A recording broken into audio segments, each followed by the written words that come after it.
Hey everyone, it's Admiral Seabass. Welcome back to Operation Killing Fields, turn 12.1, the Soviet Far East Command. A few housekeeping items.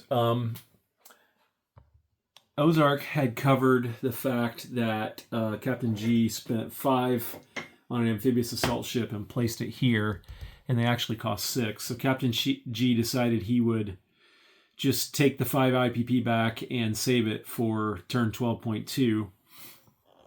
Then, and I'm sure he'll talk about this a little bit too, but on turn 12.2, he had sea lifted a SAM from Tokyo through the minor shipyard here and then into P10 and then into the minor port up here in Sapporo.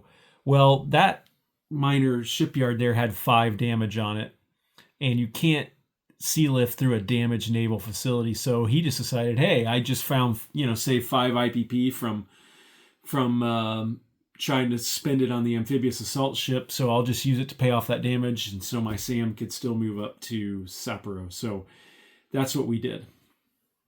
The turn itself, let's see. I think actually, you know what? Before technology is begin repair of capital ships, and I have a damaged heavy aircraft cruiser in port here at this major shipyard in Vladivostok. So he will begin repair during the begin repair part of the planning phase. And then we will roll into tech. So let me scoot a little closer here. So the pink dice here is PGMs. We need an 8 or higher. The black dice here is SDI. We need a 10 or higher to go to stage 1. The purple dice is advanced sonar. We're putting 2 dice on that. We need at least 1 8 to complete it. And then here the green combined dice there is Tech 14, advanced airborne doctrine. We also need an 8 or higher there to complete that one. So let's see how we do. Okay, so that 1 is a miss. The 2 is a miss, but it looks like, and you know what, I use different color purple dice, but I hope everybody understands the correlation there.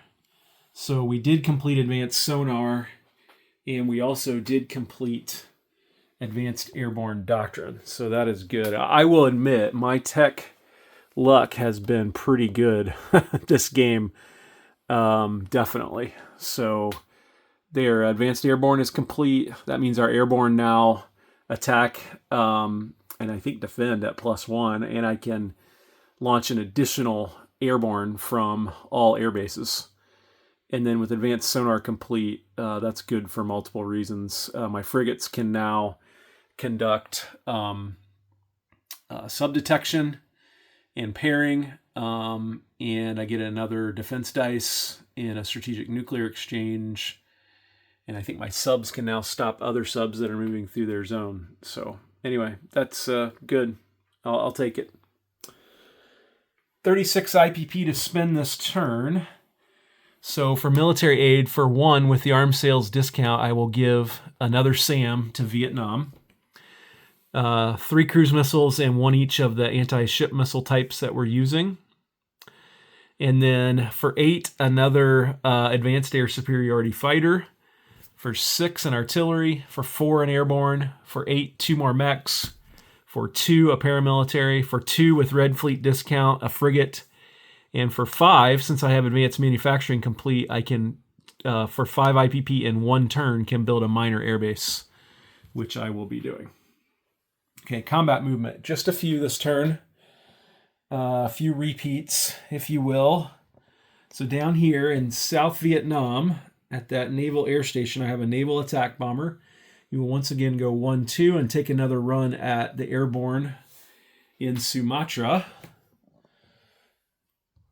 Up here, we will once again fire the 3 cruise missiles from my 3 major air bases into Inner Mongolia in a surgical strike with SpySat, like that. And then for the first time this game, we will see something new that we're testing in the naval air expansion that we are playing. And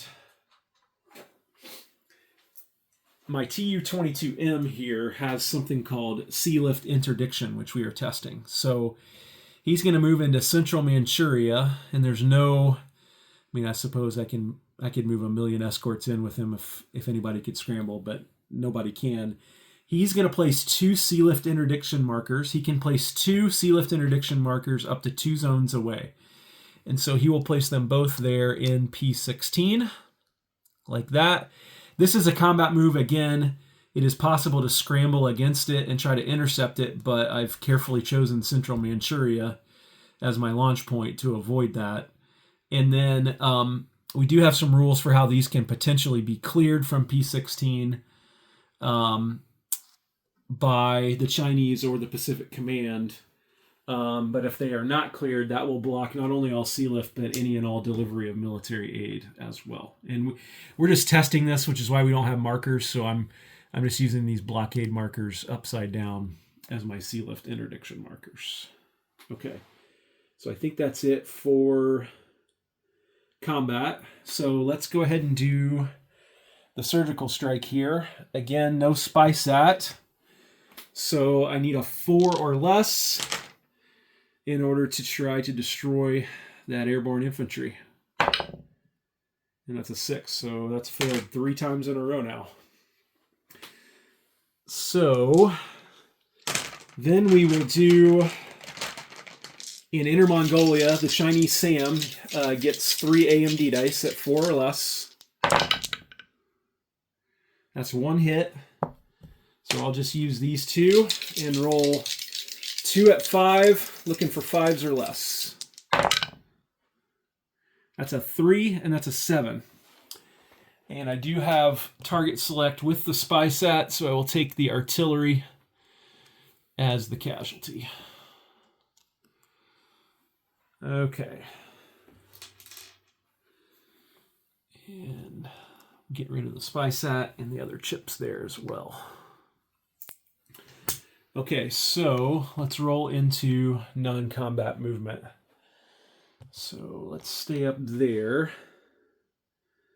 No, actually, let's go down here. I'm going to do them in the order that I have them listed. So the airborne here will sea lift through the minor port into P56, P54, P45, and then he will go into South Vietnam. Okay? The attack bomber will land back in South Vietnam from Sumatra, where they will undergo some more training on how to shoot at defenseless airborne infantry.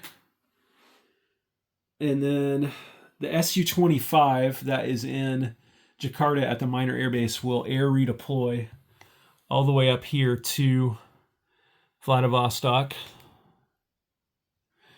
The Tu-22M will land back in Vladivostok.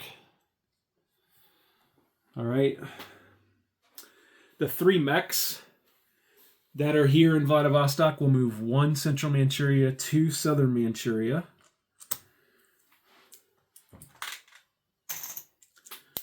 And then I will just put these chips under the mechs that are already there.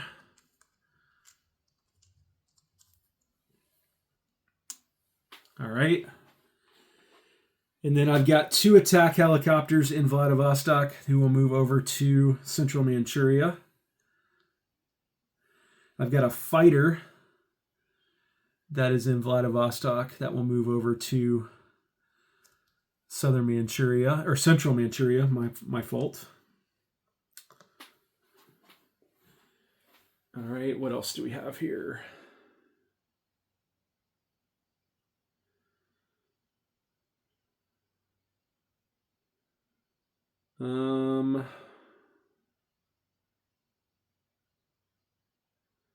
Yeah, that's no longer doing that. Just hit delete on that. Oh, okay. So you can see that a little glary. The entire fleet in P-18 will move P-29, P-38, and then into P-37, joined by the 2 diesel electric subs that are on silent running, joining the other diesel electric sub here that is on silent running. And then I believe that's it. Let me just double check. Oh no, that's not it. The fighter from Sumatra will go P-52, P-45, and then into South Vietnam.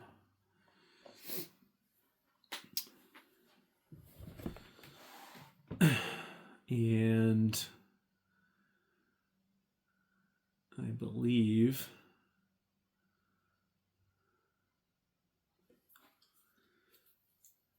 that is it.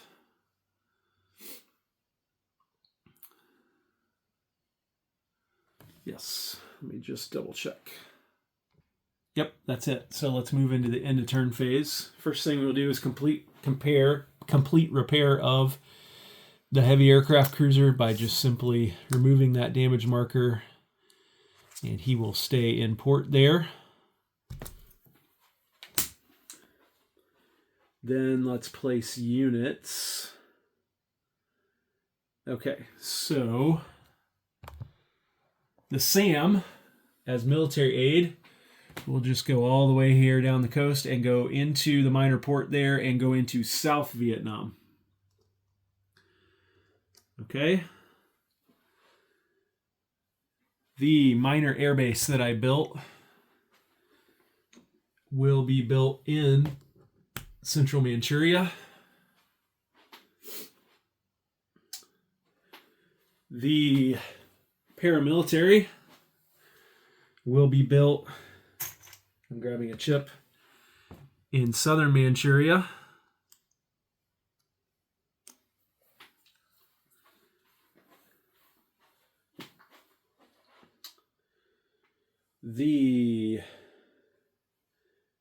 Looks like everything else is being built in Vladivostok. I believe that's correct. So that is the airborne at the major army base there in Vladivostok. The 2 mechs at the major army base there in Vladivostok. The artillery at the major army base there in Vladivostok. The advanced air superiority fighter at the major air base there in Vladivostok. And then the frigate will be built in port there at the major shipyard in Vladivostok. And then 3 cruise missiles, and then 1 more each of all of the anti-ship missile types will also be built on my dashboard. My chips are not being cooperative. 1 second, everyone. All right. So collect income. We are at 33. And so I need to roll for global support. Looking for a high number. Let's get a high number for once. That's a 5, so that's 4 IPP. So that will be 37 IPP cash on hand for turn 13.1. So I'll just add that there, and that all totals up to 37. All right, turning things over to Captain G and the U.S. Pacific Command. Take care.